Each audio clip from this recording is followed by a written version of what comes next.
जय श्री राम दोस्तों, आइए जानते हैं कि पीपल को जल चढ़ाने से क्या फल मिलता है। दोस्तों, आज इस अत्यंत महान कथा के माध्यम से हम जानते हैं कि पीपल को जल चढ़ाना कितना महत्वपूर्ण है। तो आइए कथा को आरंभ करते हैं। एक बार देव ऋषि नारद नारायण नारायण का जाप करते हुए बैकुंठ लोक में पधारते हैं। बैकुंठ में भगवान विष्णु अत्यंत शोभनीय सुवर्ण तथा रत्नों से जड़ित सिंहासन पर बैठे हुए होते हैं। बैकुंठ के द्वार सुवर्ण से बने हुए हैं। देव ऋषि नारद बैकुंठ के द्वारों को पार करते हुए जिस स्थान पर भगवान विष्णु बैठे हुए होते हैं वहां पर पहुंच जाते हैं और भगवान विष्णु को प्रणाम करते हैं। देव ऋषि नारद को देखकर भगवान विष्णु कहते हैं कि हे देव ऋषि, आइए, बैकुंठ में आपका स्वागत है। देव ऋषि नारद प्रसन्नता से भगवान विष्णु को बारंबार प्रणाम करते हैं और कहते हैं कि हे सृष्टि के पालक, संसार का संचालन करने वाले जनार्दन, समस्त भूतों में आप ही का वास है। तीनों लोकों में आप ही की माया फैली हुई है।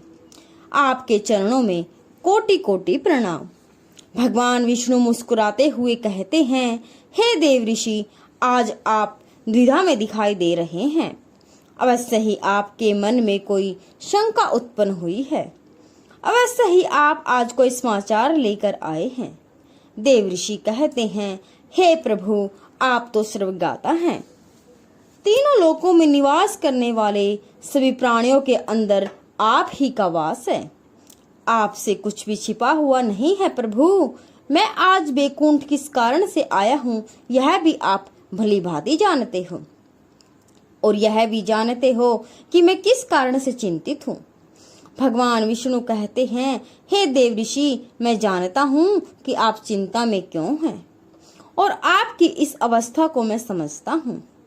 आज आप जिस शंका को दूर करने के लिए आए हैं वह समस्त मानव जाति के कल्याण के लिए है।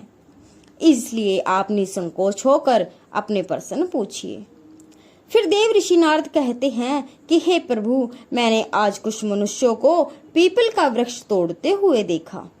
वह वृक्ष बहुत ही पीड़ा में था और मनुष्य बिना सोचे समझे ही पीपल के वृक्ष को तोड़ रहे थे। हे प्रभु, पीपल में तो आपका ही वास है। आप ही ने कहा है कि वृक्षों में आप बहुत ही अच्छी तरह से रहते हो, तो फिर मनुष्य ऐसा पाप क्यों करते हैं।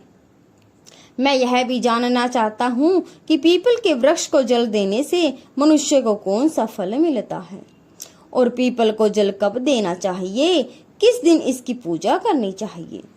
भगवान विष्णु कहते हैं कि हे देव ऋषि, आप सत्य ही कहते हैं। पीपल के वृक्ष में तो मेरा ही वास है। पीपल के महत्व को बताने से पूर्व मैं आपको एक प्राचीन कथा सुनाता हूँ। इस कथा के माध्यम से आपको सभी अपने प्रश्नों के उत्तर मिल जाएंगे। जो भी मनुष्य इस कथा को एक बार सुन लेता है उसके सारे पाप नष्ट हो जाते हैं। जो इसे बार बार सुनता है उसके सभी दुख दूर हो जाते हैं और उसे धन धान्य की प्राप्ति होती है।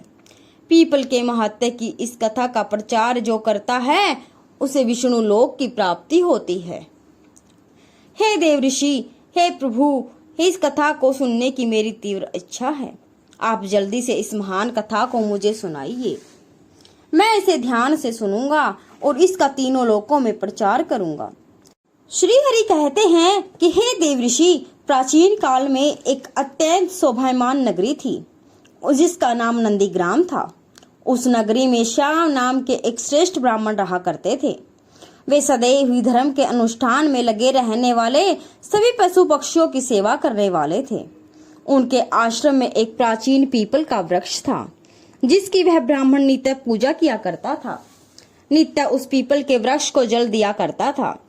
वह एकादशी का व्रत करके पीपल को जल देकर ही उसकी प्रदक्षिणा करता था। बाहर जाते समय वह रोज पीपल को नमस्कार किया करता था। इस प्रकार से उस ब्राह्मण ने उस पीपल के वृक्ष की पूजा करके बहुत सारा पुण्य अर्जित कर लिया था। फिर एक दिन एक भयानक राक्षस भोजन की तलाश में उस श्याम ब्राह्मण के आश्रम पर आता है। और इधर उधर देखने लगता है। तभी वह ब्राह्मण कुटिया से बाहर आकर देखता है तो एक विशालकाय राक्षस वहां पर खड़ा हुआ है। जैसे ही वह राक्षस उस ब्राह्मण को देखता है तो कहने लगता है, अरे वाह, आज तो बहुत ही सुंदर ताजा ताजा मांस खाने को मिलेगा। यह ब्राह्मण तो बहुत ही जवान, सुंदर और गुणवान दिखाई पड़ रहा है। अभी मैं इसको चबा डालता हूँ। उस राक्षस को देखकर वह ब्राह्मण बिल्कुल भी भयभीत नहीं होता और उस राक्षस से कहने लगता है कि हे राक्षस, इस गरीब की कुटिया में तुम्हारा स्वागत है। तुम बहुत भूखे दिखाई दे रहे हो, कहो तुम्हें भोजन में क्या दूं? ब्राह्मण के इस प्रकार के वचन सुनकर वह राक्षस आश्चर्य में पड़ जाता है और सोचने लगता है, बड़े आश्चर्य की बात है, यह ब्राह्मण मुझसे जरा सा भी भयभीत नहीं है। यह अवश्य ही कोई बड़ा तपस्वी दिखाई पड़ रहा है। तब वह राक्षस कहने लगता है, हे महात्मा, आप कौन हैं और इस वन में क्या कर रहे हो? आपको मुझे देखकर बिल्कुल भी डर नहीं लगता। तब वह ब्राह्मण कहते हैं, हे राक्षस, मैं भगवान विष्णु का भक्त हूँ। मुझे इस संसार में किसी भी चीज का कोई भय नहीं है। इसलिए तुम बताओ, तुम्हें क्या चाहिए? तुम्हारी जो भी इच्छा हो वह पूरी की जाएगी। आओ इस वृक्ष के नीचे आसन ग्रहण करो। तब वह राक्षस जैसे ही उस वृक्ष के नीचे चला जाता है तो उसका शरीर जलने लगता है और तुरंत ही उसकी मृत्यु हो जाती है और एक दिव्य मनुष्य उस राक्षस के शरीर से बाहर निकल आता है। उस मनुष्य को राक्षस की योनि से मुक्ति मिलती है। वह मनुष्य बड़ा ही प्रसन्न हो जाता है और उस ब्राह्मण से कहने लगता है, हे ब्राह्मण देवता, यह कैसा चमत्कार है? यह कौन सा वृक्ष है जिसके नीचे ठहरते ही मुझे मुक्ति मिल गई? तब वह ब्राह्मण कहता है कि हे महात्मा, यह पीपल का वृक्ष है। यह साक्षात भगवान विष्णु का ही रूप है। यह सभी पापों का नाश करने वाला है। इस वृक्ष के सानिध्य में आने से तुम्हारे सभी पाप नष्ट हो गए हैं। फिर वह दिव्य मनुष्य स्वर्ग की ओर जाने लगता है। फिर एक दिन यमराज अपने दूतों को बुलाते हैं और कहते हैं, हे दूतों, तुम जाओ और नंदीग्राम में निवास करने वाले श्याम नाम के ब्राह्मण को पकड़कर यहाँ पर लेकर आओ। यमराज का आदेश पाकर वे दूत यमलोक से धरती पर आते हैं और उस ब्राह्मण को जीवित ही पकड़कर यमलोक ले जाने लगते हैं। रास्ते में महात्मा श्याम उन दूतों से कहने लगते हैं, हे दूतों, तुम यह क्या कर रहे हो? मेरी तो मृत्यु भी नहीं हुई है और तुम मुझे पकड़कर यमलोक लेकर क्यों जा रहे हो? फिर वे यमदूत कहते हैं कि हे ब्राह्मण, तू चुपचाप हमारे साथ चल। खुद यमराज हमें तुमको उठाने का आदेश दिया है। पता तूने कौन सा भयंकर अपराध किया है, हम भी जानना चाहते हैं कि तूने कौन सा पाप किया है। फिर वह ब्राह्मण शांत रहकर उन यमदूतों के साथ यमलोक जाने लगता है। यम के दूतों को भी बड़ा आश्चर्य होता है। यह ब्राह्मण ना तो विलाप कर रहा है, ना दुखी हो रहा है। हम जिन भी प्राणियों को उठा कर लाते हैं वे जोर जोर से विलाप करते हैं। फिर वे यम के दूत उस ब्राह्मण को लेकर यमराज के सामने उपस्थित हो जाते हैं। जैसे ही यमराज उस ब्राह्मण को देखते हैं तो भयभीत हो जाते हैं और उन दूतों से कहने लगते हैं, अरे दूतों, तुमने यह क्या किया? तुम किसे उठा कर लाए हो? मैंने तुम्हें दूसरे श्याम नाम के व्यक्ति को लाने के लिए कहा था, जिसकी मृत्यु हो चुकी है। तुम लोगों ने बहुत बड़ी भूल की है जो इस महात्मा को उठाकर यमलोक ले आई। इनका स्थान यहाँ पर नहीं है। भगवान विष्णु की भक्ति करने वाले, नित्य पीपल की पूजा करने वाले इन महात्मा को उनकी इच्छा के बिना यहाँ पर उठा कर लाना घोर पाप है। तब वे यम के दूत कहते हैं कि हे धर्मराज, हमें क्षमा करें, हमसे बहुत बड़ी भूल हो गई है। फिर वे यम के दूत उस ब्राह्मण से क्षमा मांगते हैं और वह ब्राह्मण भी उन्हें क्षमा कर देता है। यमराज उस ब्राह्मण से कहते हैं कि हे ब्राह्मण देवता, आपकी पत्नी तथा पुत्र आदि बहुत दुखी और व्याकुल होकर रो रहे हैं। करके आपके वापस अपने घर चले जाइए। अपने दूतों की भूल के लिए मैं आपसे क्षमा मांगता हूँ। कृपा आप अपने घर को लौट जाइए। फिर वह ब्राह्मण कहता है कि हे धर्मराज, आपको प्रणाम है। इन दूतों से जो भूल हुई है उसके लिए तो मैं उनका आभारी हूँ। उनकी भूल के कारण मुझे जीवित रहते हुए आपके दर्शन करने का सौभाग्य प्राप्त हुआ। ऐसा सौभाग्य बार बार किसे मिलता है। हे धर्मराज, मेरी आपसे एक विनती है। मैं संपूर्ण नरकों का दर्शन करना चाहता हूँ, जहाँ पर पापी मनुष्य को कष्ट भोगने पड़ते हैं। ब्राह्मण की बात सुनकर यमराज प्रसन्न हो जाते हैं और कहते हैं, हे ब्राह्मण देवता, ठीक है, अगर आपकी यही इच्छा है तो मैं आपकी इच्छा को अवश्य पूर्ण करूंगा। फिर यमराज उस ब्राह्मण को समस्त नरकों का दर्शन कराने के लिए ले जाते हैं। उस श्याम ब्राह्मण ने देखा कि पापी जीव नरक में पड़कर कष्ट भोग रहे हैं। कोई सूली पर चढ़े हैं, कुछ प्राणियों को हिंसक पशु खा रहे हैं, कोई तपी हुई बालू रेत पर चल रहे हैं और विलाप कर रहे हैं। कुछ पापियों को कीड़े खा रहे हैं तो कुछ पापियों को उबलते हुए तेल के घड़े में पकाया जा रहा है। कुछ पापियों को यम के भयंकर दूध पीड़ा दे रहे हैं, अस्त्रों से उन पर प्रहार कर रहे हैं। कुछ पापी जमाने वाले अत्यंत शीत नरक में पीड़ा सहन कर रहे हैं, तो कुछ जलती हुई भयंकर अग्नि में गिरकर जोर जोर से विलाप कर रहे हैं। उन आत्माओं को दुख और यातनाएं भोगते हुए देखकर उस श्याम ब्राह्मण को बड़ा दुख हुआ। वे उन कष्ट भोग रहे प्राणियों को कहने लगे, क्या आप लोगों ने पृथ्वी पर रहकर कोई भी पुण्य का काम नहीं किया, जिससे आप सभी को यहाँ नरक में आकर कष्ट भोगने पड़ रहे हैं? नरक में सजा भोग रहे उन प्राणियों ने कहा, हे विप्र, हम पापियों ने पृथ्वी पर कोई भी पुण्य नहीं कहा, इसी कारण से नरक में गिरकर सजा भोग रहे हैं।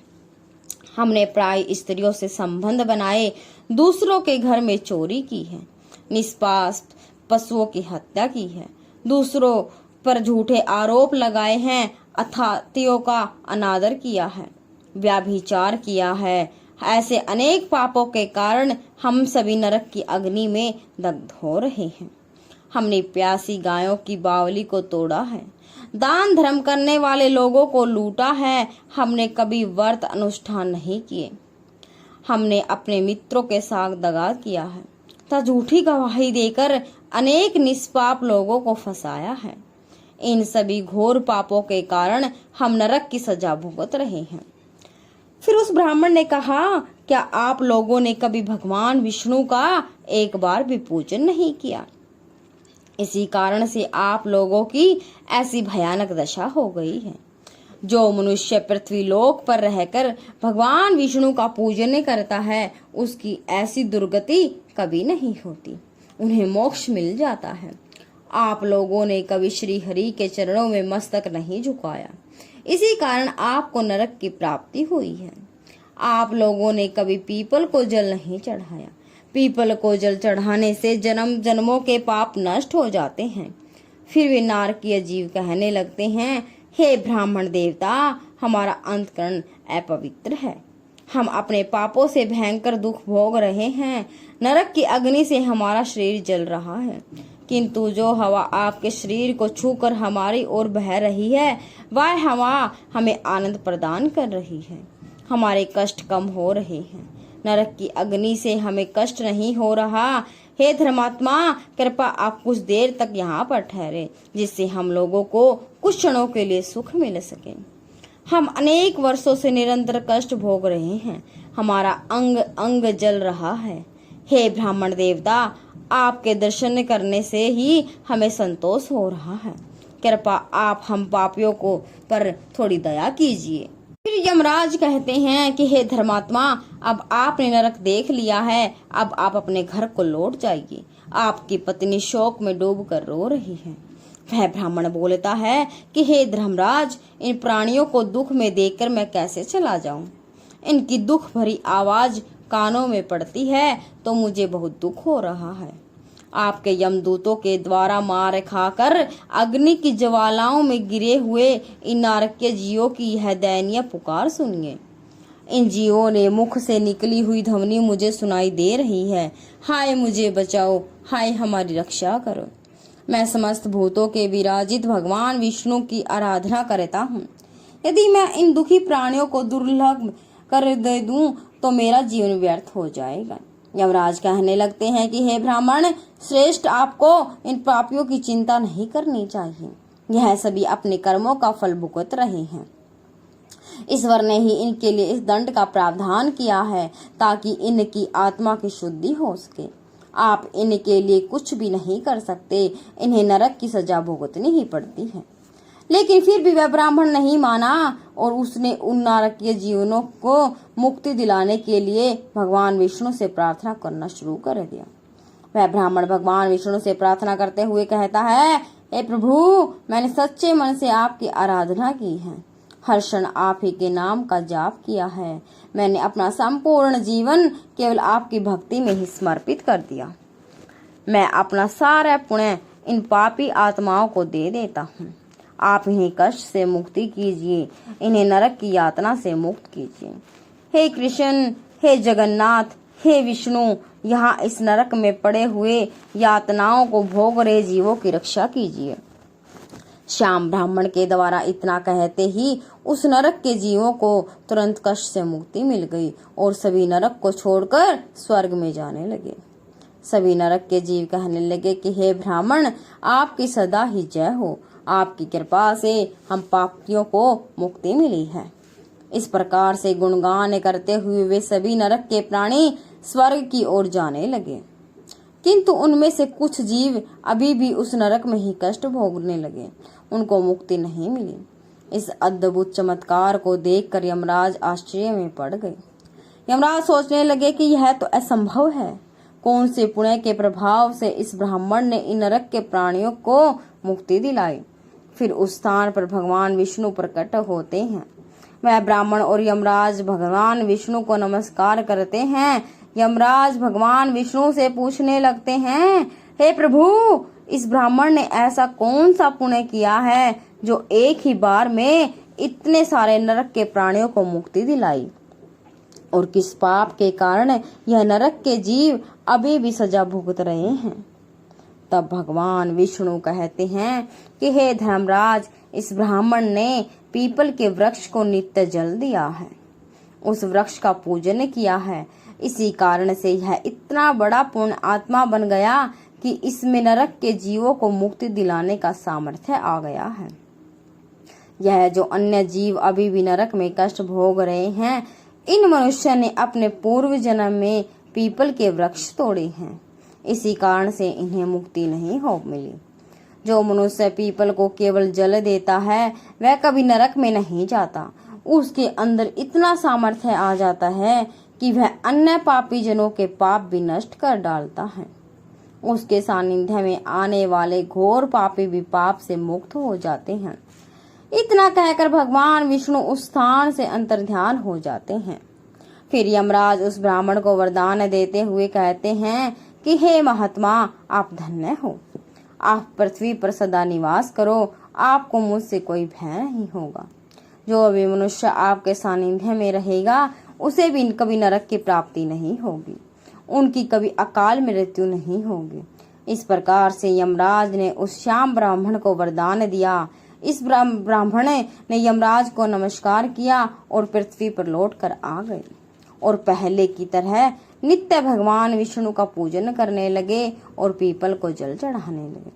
भगवान विष्णु नारद से कहते हैं कि हे नारद, इस प्रकार से मैंने तुम्हें पीपल को जल देने का महात्म्य कथा सुनाया है। जो भी मनुष्य शाम की इस कथा को सुनता है उसके समस्त पापों का नाश हो जाता है। तो दोस्तों, इस प्रकार से भगवान विष्णु ने पीपल को जल देने का महत्व महर्षि नारद को सुनाया है। आप भी पीपल को जल अवश्य दे। शनिवार को पीपल के नीचे सरसों के तेल का दीपक अपने पितरों के लिए अवश्य जलाएं और प्रत्येक एकादशी के दिन पीपल को जल देकर उसकी प्रदक्षिणा करें। आपके समस्त दुख कष्ट समाप्त होंगे। तो दोस्तों, हम आशा करते हैं कि यह कथा आपको पसंद आई होगी, और यदि इस चैनल पर आप नए हैं तो चैनल को सब्सक्राइब और वीडियो को लाइक शेयर जरूर करें ताकि आपको ऐसी ही वीडियो मिलती रहे। और दोस्तों, कमेंट बॉक्स में जय श्री हरि विष्णु लिखना ना भूलें। जय श्री हरि विष्णु, जय सिया राम।